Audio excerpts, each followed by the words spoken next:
नेपाली सेनाले शुक्रबार बिहान यता बाढी प्रभावित क्षेत्रबाट 449 जनाको उद्धार गरेको छ र समाएको बाढीका कारण प्रभावितहरूको उद्धारका क्रममा नेपाली सेनाका हेलिकप्टरद्वारा 2083 भाद्र 12 गतेको 12:20 जाँदा टिमुरे, स्याफ्रुबेसी, मैलुङ लगायतका इलाकाहरूबाट 17 जना विदेशी नागरिक सहित 449 जनाको उद्धार गरिएको छ।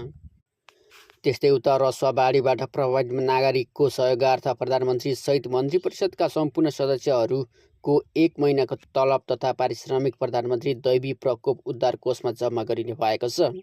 शुक्रबार बिहान बसेको मन्त्री परिषद बैठकका निर्णय सार्वजनिक गर्दै सरकारका प्रवक्ता सस्मित पोखरेलले प्रधानमन्त्री सहित सबै मन्त्रीको 1 महिनाको तलब तथा पारिश्रमिक उद्धार कोषमा जम्मा गर्ने निर्णय भएको जानकारी दिनुभएको छ। त्यस्तै उता रसुवामाथि तिब्बतमा ताल फुटेको सूचना आएपछि चितवनको नारायणी नदी तटीय क्षेत्रमा बसोबास गर्दै आएका स्थानीयवासीलाई सुरक्षित स्थानमा सार्न थालिएको छ। बुधबार ताल फुटेर आएको ठुलो बाढीले अकल्पनीय जनधनको क्षति भएको थियो।